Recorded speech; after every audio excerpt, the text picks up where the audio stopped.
Captain Jack and the Pirates. Hi everyone, I hope you liked Captain Jack and the Pirates. It was a pretty cool story.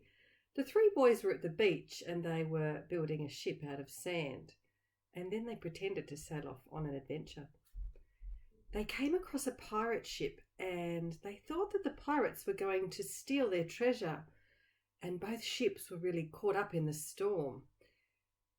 The poor boys were shipwrecked on an island, but they did discover some yummy food treasure. But then the pirates arrived.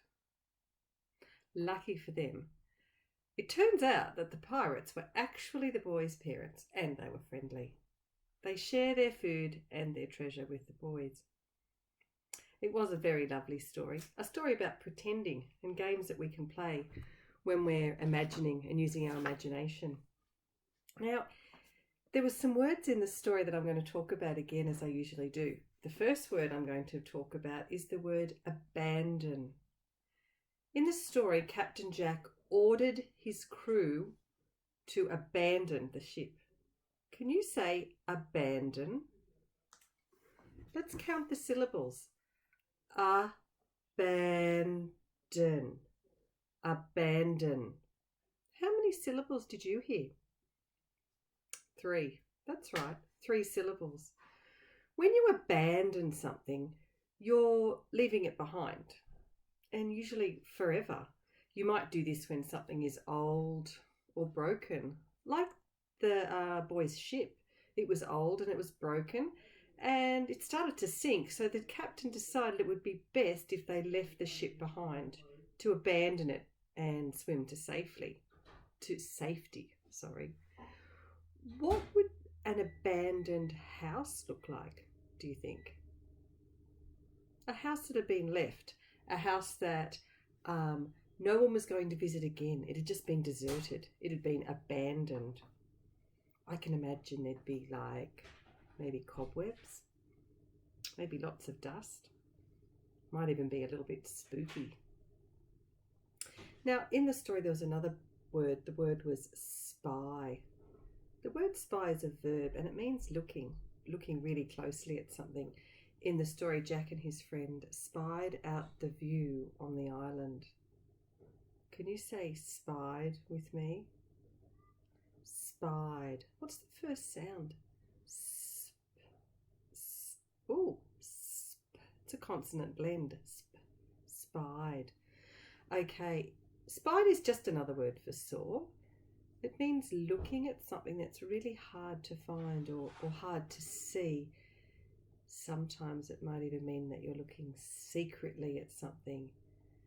Jack and Zach were looking hard to see if they could find any treasure or if they could spy any treasure.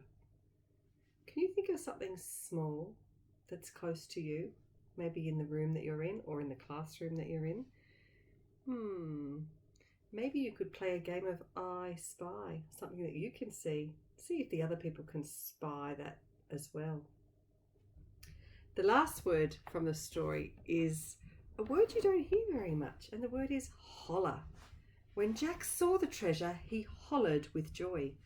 Can you say hollered? Hollered. It's got an ED at the end. That means holler is a verb, and hollered means it's a past tense verb. It's already happened. When you holler, you're giving a loud shout or you're calling out.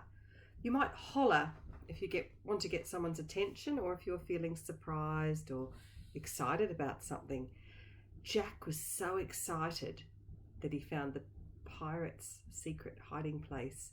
He wanted to let the others know, so he hollered. I know I hear a bit of hollering in the playground. Let's all holler. I found the treasure. Can you say that? But I want you to holler as loud as you can. I found the treasure. I'm not very good at hollering, am I? Okay, friends, there's 3 words from this week's story. The first word was abandon. The second word was spy. And the final word was holler. And interestingly, all of those words are verbs. They're things that we can do. So I hope you enjoyed the story again, Captain Jack and the Pirates, and have fun using those words this week. Okay, bye everyone.